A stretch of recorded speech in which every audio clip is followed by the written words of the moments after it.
Test d'évaluation de français. TEF. Compréhension orale. Voilà ta chambre. Elle te plaît? Bof, elle n'est pas terrible. Ah bon? Moi, je l'aime beaucoup.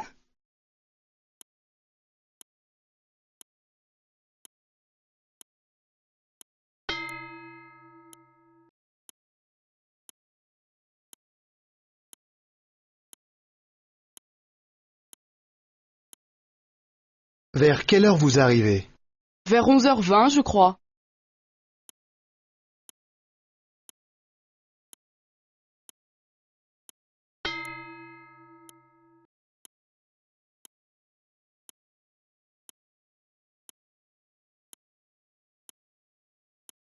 Qu'est-ce qu'il y a? Ça ne va pas? J'ai mal à la tête.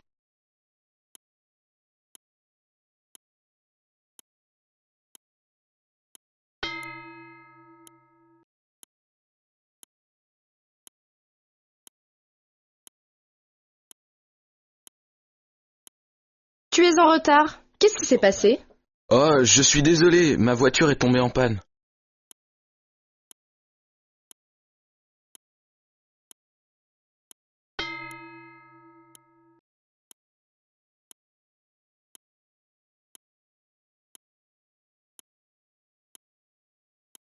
Mesdames et messieurs, votre attention s'il vous plaît. Ceci est le tout dernier appel avant la fermeture des portes du vol Air France. 055 à destination de Paris-Charles de Gaulle. Nous invitons tous les clients à embarquer immédiatement en porte A20 et A22. Merci.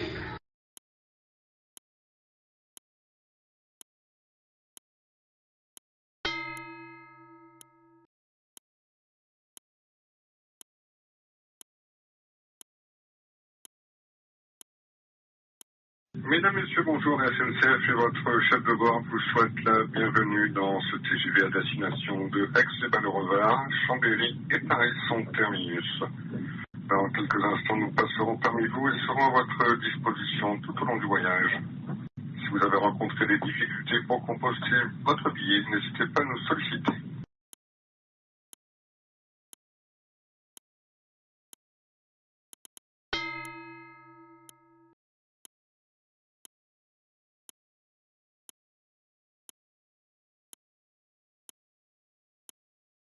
Mesdames, Messieurs, bonjour. La SNCF et votre chef de bord vous souhaite la bienvenue dans ce TGV à destination de Aix-les-Bains-le-Revard, Chambéry et Paris son terminus. Dans quelques instants, nous passerons parmi vous et serons à votre disposition tout au long du voyage. Si vous avez rencontré des difficultés pour composter votre billet, n'hésitez pas à nous solliciter.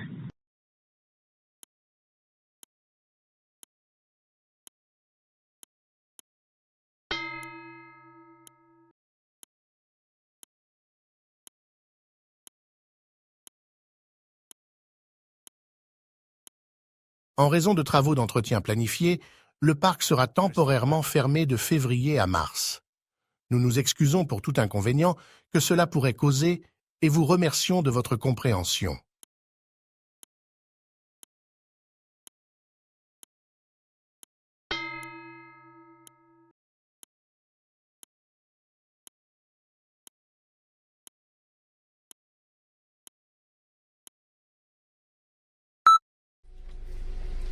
Tu es en congé vendredi? Je voudrais te demander un service. Samedi, je vais au mariage de ma sœur à Marseille et j'aimerais bien partir vendredi. Est-ce que tu pourrais me remplacer?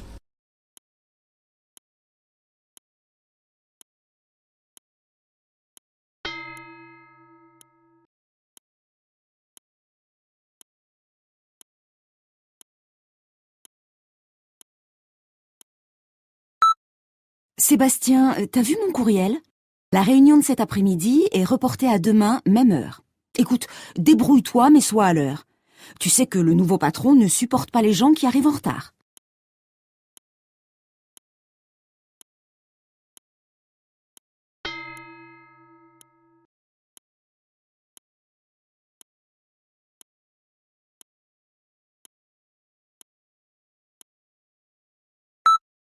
Bonjour, monsieur Granger de SM France.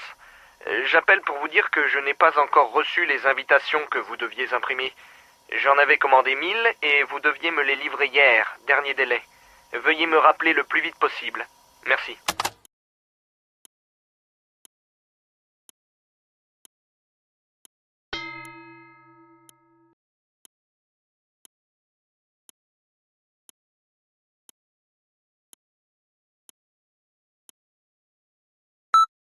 Bonjour, monsieur Granger de SM France. J'appelle pour vous dire que je n'ai pas encore reçu les invitations que vous deviez imprimer. J'en avais commandé 1000 et vous deviez me les livrer hier, dernier délai. Veuillez me rappeler le plus vite possible. Merci.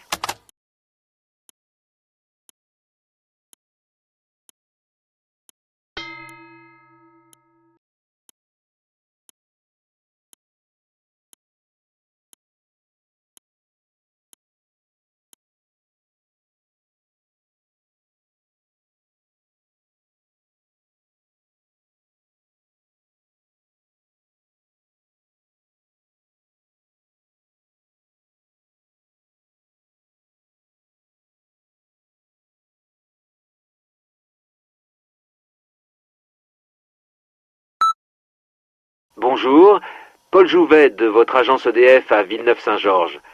Nous proposons actuellement à nos abonnés une évaluation gratuite de la qualité de l'isolation thermique de leur habitation. Si vous êtes intéressé, veuillez reprendre contact avec moi.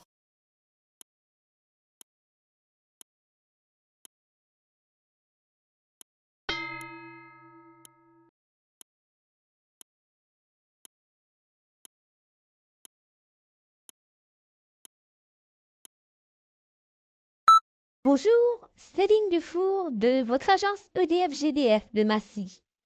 Un de nos agents est actuellement sur votre commune qui va bientôt être raccordée au réseau de gaz. Nous souhaiterions donc vous rencontrer pour vous présenter les nouvelles possibilités qui s'offriront à vous dès la fin de l'année. N'hésitez pas à m'appeler au 01 45 12 34 56.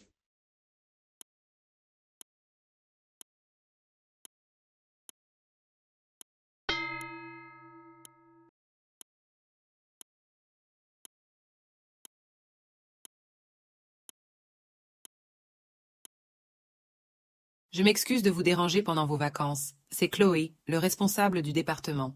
J'espère que vous profitez bien de votre temps libre. J'ai besoin d'accéder au dossier du directeur général.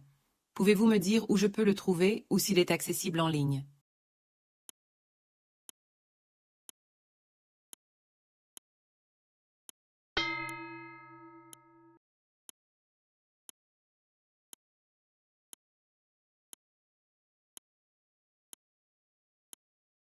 Version 1. L'IA va détruire des emplois traditionnels et créer des inégalités.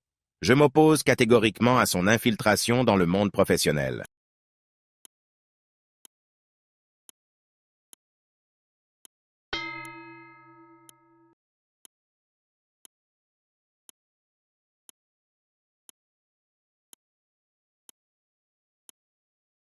Version 2. Je reconnais les bénéfices potentiels de l'IA, mais nous devons surveiller de près son influence sur l'emploi. Des régulations sont nécessaires pour éviter des conséquences négatives.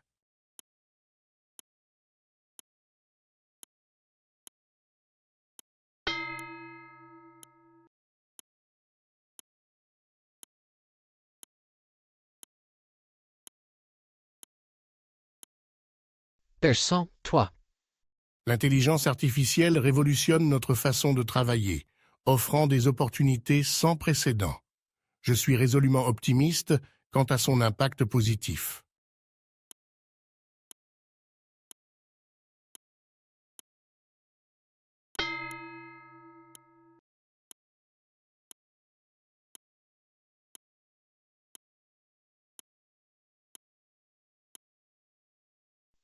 Version 1. Le télétravail est une révolution positive. Il offre une flexibilité inégalée, permettant aux travailleurs de gérer leur emploi du temps de manière plus autonome. Cette autonomie se traduit par une amélioration significative de l'équilibre entre la vie professionnelle et personnelle. De plus, Travailler à distance a le pouvoir de stimuler la productivité en créant un environnement propice à la concentration et à la créativité. Je suis profondément convaincu que le télétravail représente l'avenir du travail moderne, offrant des avantages considérables.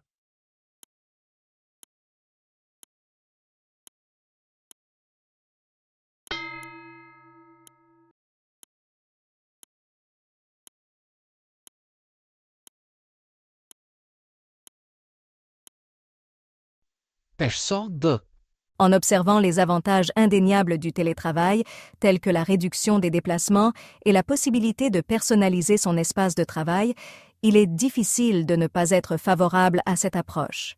Cependant, trouver un équilibre entre les avantages et les défis est essentiel pour garantir le succès du télétravail.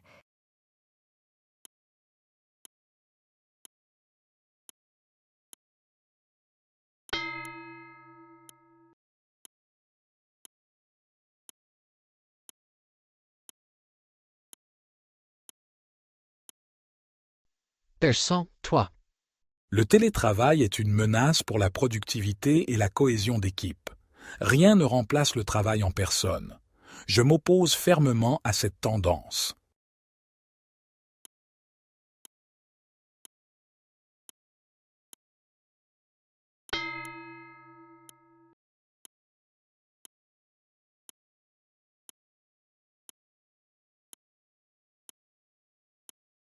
Les agences de voyage permettent aux personnes qui n'ont pas l'habitude de voyager d'être orientées, conseillées, guidées dans leur choix de destination, leur réservation de vol et d'hôtel. Mais, de toute évidence, elles sont aussi un piège, car elles facturent au prix fort des services que les clients peuvent trouver 2 ou 3 fois moins chers sur Internet. Par ailleurs, les agences proposent souvent des hébergements dans leurs hôtels partenaires, qui ne sont pas nécessairement les meilleurs ou les mieux situés. Enfin, certaines agences, sous prétexte de conseiller des voyageurs inexpérimentés, vendent des services dont le client n'a pas nécessairement besoin, comme les services de guide par exemple.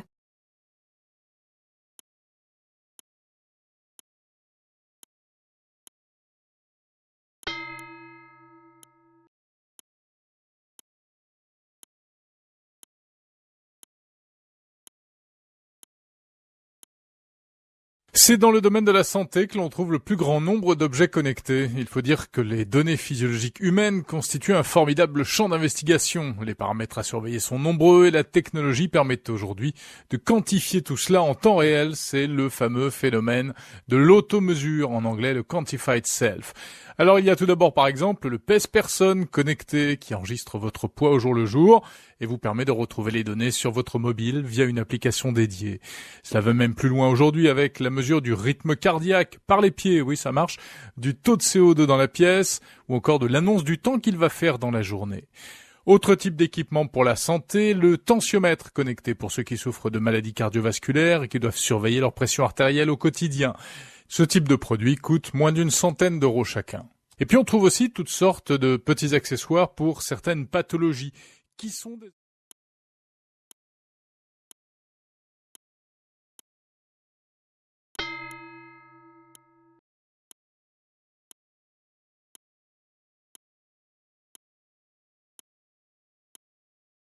Docteur Catherine Emblé-Périssol, bonjour. Bonjour. Vous êtes médecin psychothérapeute. Comment faire quand nos émotions nous submergent? La première chose à faire, c'est déjà reconnaître que l'émotion n'est pas là pour rien. C'est-à-dire de s'accorder à soi-même d'être ému, touché, et donc d'être un être sensible. C'est normal d'avoir des émotions. C'est normal, c'est sain, c'est juste, c'est fait pour. Et donc, plus nous essayons de résister, plus ça s'amplifie. Accepter d'être en colère, triste ou des choses comme ça. Accepter d'être vraiment touché, bouleversé même par rapport aux situations dans lesquelles nous sommes. Ça, c'est vraiment le point le plus essentiel. Et après, on fait quoi? Et juste derrière, c'est entendre que cette émotion est là pour quelque chose, qu'elle a du sens, qu'elle a une fonction, et elle vient nous alerter à la fois sur la situation et sur le désir que nous avons d'entrer en rapport avec cette situation d'une certaine manière, avec une certaine tonalité.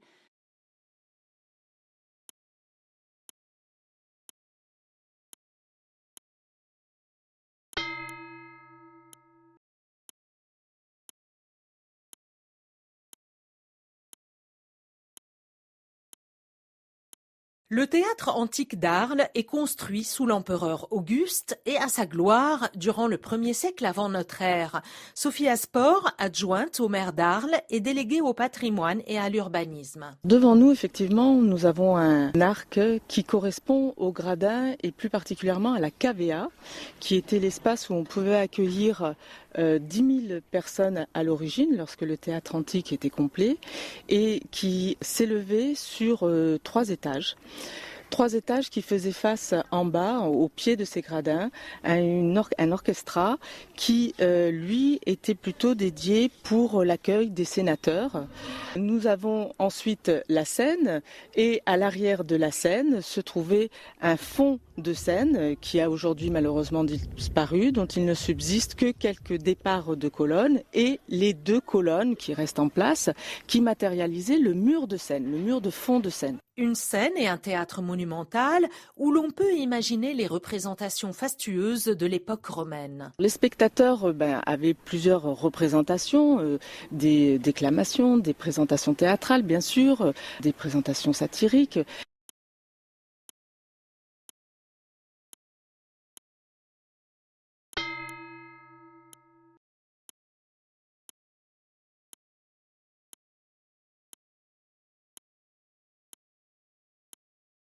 Et oui, on connaissait les alcooliques anonymes, les narcotiques anonymes.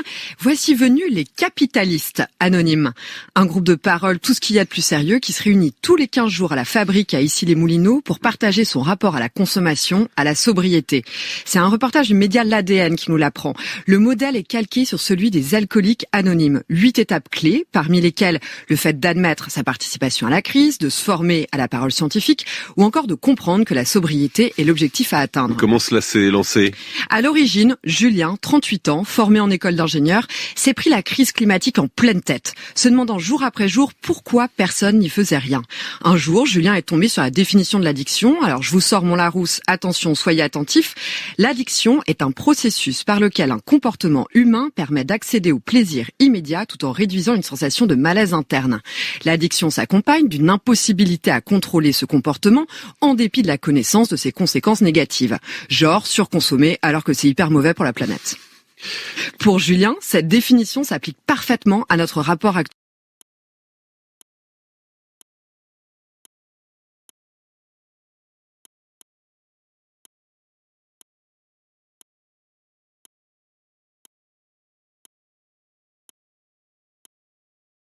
Quand vous dites qu'il y a eu une révolution dans la manière dont on conçoit et dont on travaille sur l'intelligence artificielle, avant, on savait à peu près tout ce que pouvait faire une machine. Aujourd'hui, on apprend à la machine à apprendre.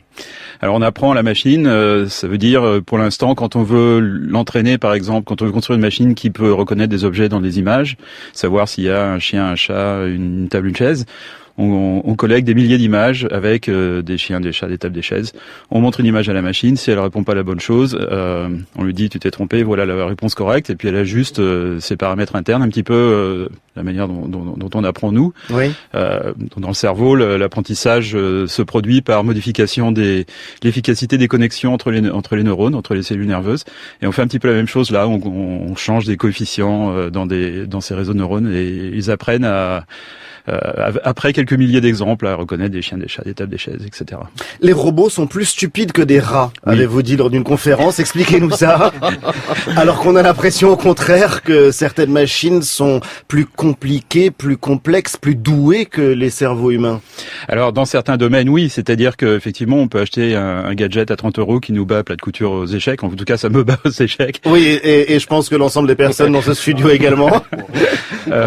Donc certainement, il y a des domaines très pointus dans lesquels on peut construire des machines soit à la main, soit les entraîner à partir de ces techniques de deep learning, dans lesquelles elles vont avoir des compétences supérieures à la plupart des humains. Donc par exemple, on peut entraîner ces machines de reconnaissance d'images à reconnaître une espèce de plante à partir de la forme des feuilles ou des espèces d'oiseaux, etc. à partir de photos. D'accord. Parce que la plupart des gens, sauf les experts, ne peuvent pas faire. Oui.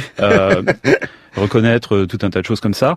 On a des systèmes qui jouent effectivement à des jeux comme les échecs, le Go, etc., qui battent les humains à plat de couture.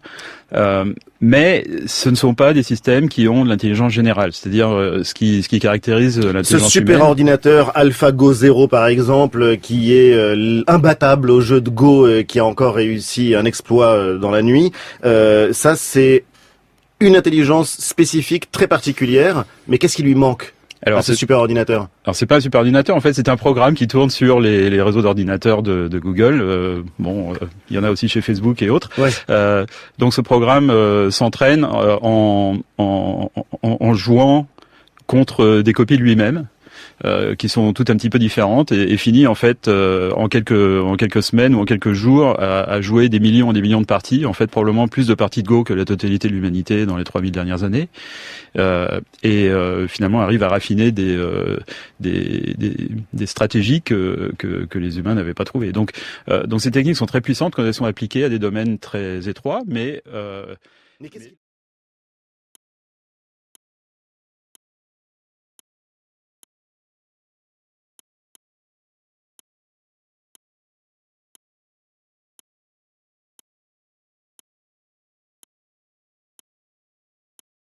La mer représente 71% de la surface de la planète Terre, soit 12 fois la surface du continent africain.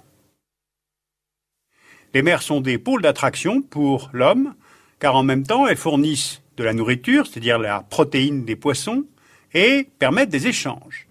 Résultat, plus de 60% de la population mondiale vit à moins de 80 km des côtes. Or, ce sont précisément les activités humaines qui contribuent aux pollutions. D'abord, jusque dans les années 70, la mer est considérée comme un milieu inhabité et pouvant absorber tous les déchets, une sorte de poubelle infinie. Et puis, la pollution touche avant tout les littoraux, car ils cumulent au moins 4 fonctions. Lieu de résidence, de loisirs, de transport et de pêche.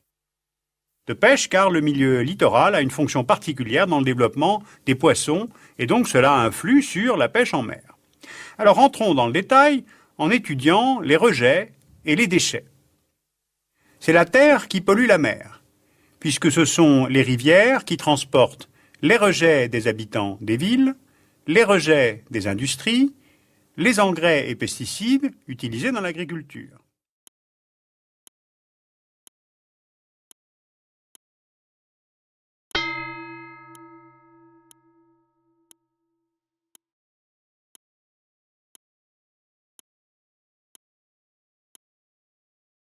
Nouvelle tendance dans nos assiettes, la cosméto-food ou comment devenir beau en mangeant. Après nous avoir convertis aux alicaments, ces produits alimentaires censés nous soigner comme des médicaments, l'industrie agroalimentaire nous propose aujourd'hui la cosméto-food, dont les prétendues vertus nous permettraient d'être à jamais jeunes, beaux, minces et en bonne santé. L'agroalimentaire surfe sur la vague du culte de l'apparence et comme de plus en plus de consommateurs associent l'idée de bien-être à la nourriture, elle supplante sur leur propre terrain les traditionnelles recettes de beauté que sont la cosmétique, le sport ou même la chirurgie esthétique considérée par beaucoup comme trop invasive.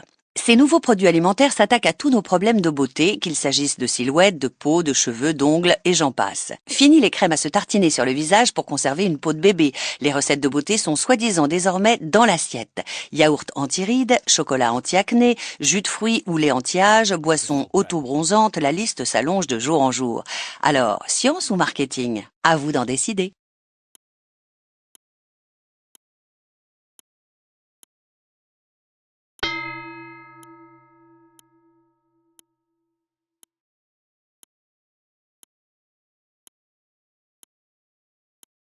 Avec plus de 33 000 boulangeries sur le territoire, le pain, qui appartient à notre patrimoine national, reste un produit traditionnel très consommé par les Français. Fabriqué à base de farine, d'eau et de sel, la pâte fermente sous l'action de la levure ou du levain. Lorsqu'il porte la mention « pain de tradition française », il ne doit subir aucun traitement de surgélation au cours de son élaboration et ne contenir aucun additif. Depuis quelques années, les clients se voient offrir une variété de plus en plus importante de pains. Qu'il s'agisse de la baguette ordinaire ou de la baguette tradition, des pains spéciaux au levain, au seigle, aux noix, au lardon, aux olives ou de campagne, tous sont faits maison puisque le pain vendu en boulangerie doit normalement être fabriqué sur place. Si vous voulez en savoir plus sur ce produit, je vous invite à consulter le site de l'EPI, Centre d'information de la filière pain.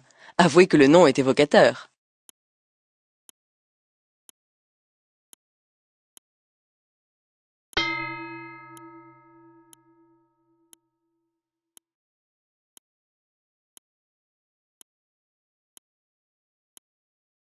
La fin du tournoi des 6 nations de rugby approche.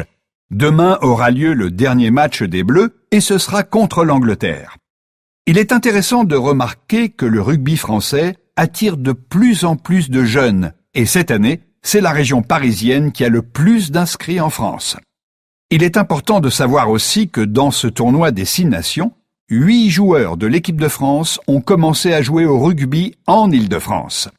La passion du rugby dans la région parisienne, c'est un reportage de Rémi Chevalier.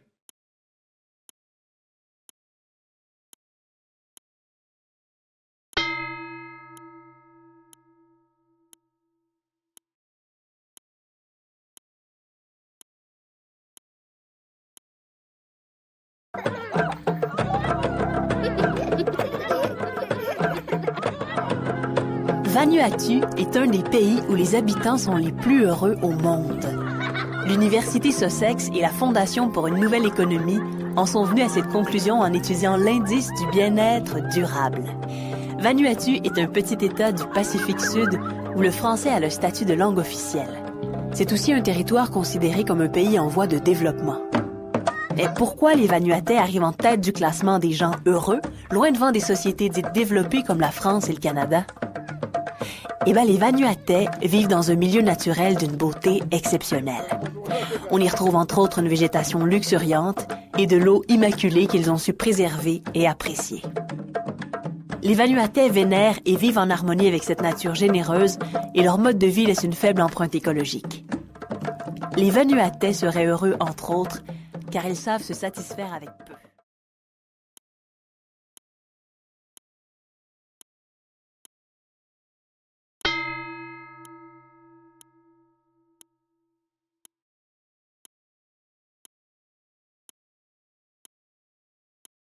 Bonjour Xavier. L'une des idées principales est de saper les bases de l'obsolescence programmée en prévoyant dans la loi le droit à la réparation. C'est-à-dire que pour tout produit, les consommateurs devraient pouvoir trouver des pièces de rechange facilement et à un prix raisonnable. Cela obligerait aussi le fabricant à fournir gratuitement à tout réparateur certifié un manuel de réparation d'un bien tant que celui-ci est offert sur le marché. La loi forcerait également les fabricants à apposer sur leurs produits une étiquette indiquant leur cote de durabilité, selon une charte établie par une instance officielle. Ça permettrait aux consommateurs d'anticiper à quel moment il devrait renouveler son achat. Enfin, un fabricant qui manquerait à ses obligations ou qui pratiquerait délibérément l'obsolescence programmée serait passible d'une amende pouvant aller jusqu'à 10 000 $.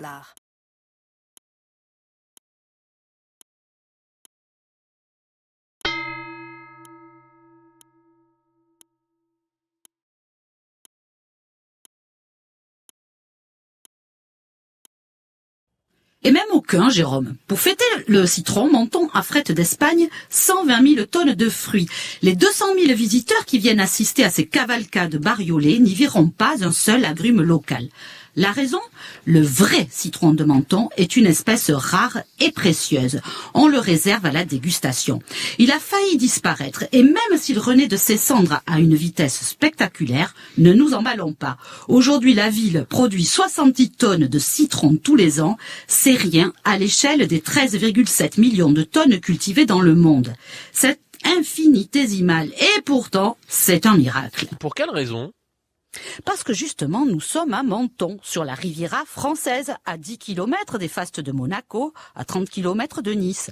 Menton, on poursuit la carte postale, c'est 316 jours de soleil par an. Le clapotis de la Méditerranée, un entrelac de ruelles pittoresques, des façades colorées comme à Portofino, un grand port de plaisance. Bref, Menton a tout d'une ville vouée à la pression immobilière et beaucoup moins au développement agricole.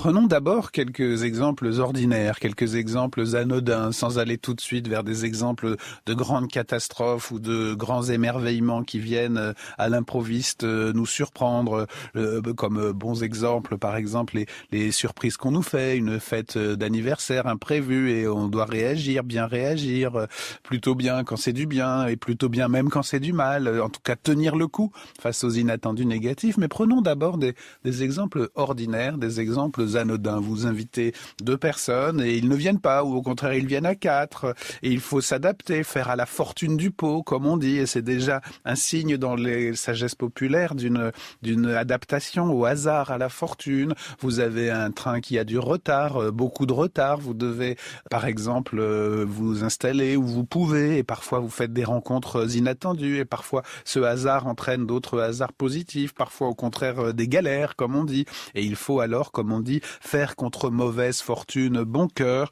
Et puis vous avez aussi des choses qui viennent vous frapper comme étant des hasards, mais aussi des nécessités de la vie, telle ou telle épreuve du vieillissement, tel ou tel seuil inattendu dans telle ou telle évolution. Et à ce moment-là, on dit qu'il faut faire de nécessité.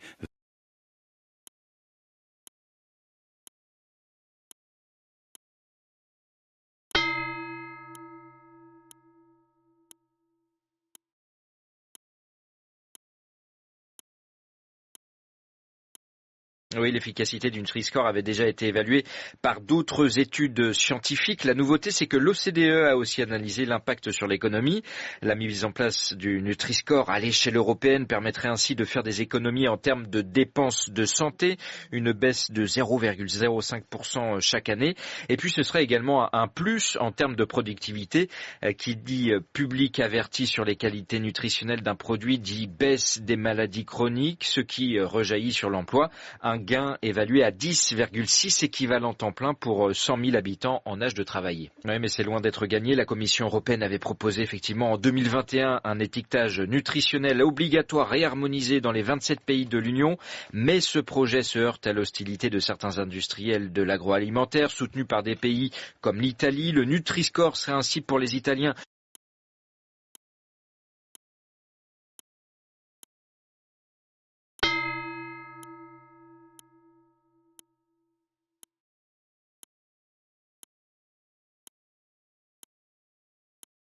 fois les Amériques, puis les découvreurs et les explorateurs, et même, il était une fois notre Terre. L'homme à l'origine de cette success story s'appelle Albert Barillet. C'est un pionnier de la série pour la jeunesse. C'est lui qui produit Kolargol, l'ours qui, selon Mireille et Anna Sigalevitch, là encore, chante en fa, en sol, en do dièse et en mi bémol. Pour réaliser un nombre conséquent d'épisodes, la série est imaginée en France mais fabriquée en Pologne. Il tient là un mode de production qu'il renouvelle avec Il était une fois l'homme, une série de dessins animés storyboardés en hexagone mais fabriqués au Japon, où l'animation télé est déjà en mode industriel. Albert Barillet sera suivi par d'autres producteurs, ceux de Ulysse 31 ou Les Mystérieuses Cité d'Or. Cette émulation de l'animation soutenue par l'État français dans les années 80 va donner son envol à toute une industrie. La France est aujourd'hui le 3e pays producteur de séries animées au monde et on le doit en partie aux pionniers dont font partie Albert Barillet et Maestro, son célèbre conteur à barbe blanche. Comme dans ce 15e épisode consacré au grand siècle de Louis XIV, c'était il y a 45 ans, fin janvier 1979.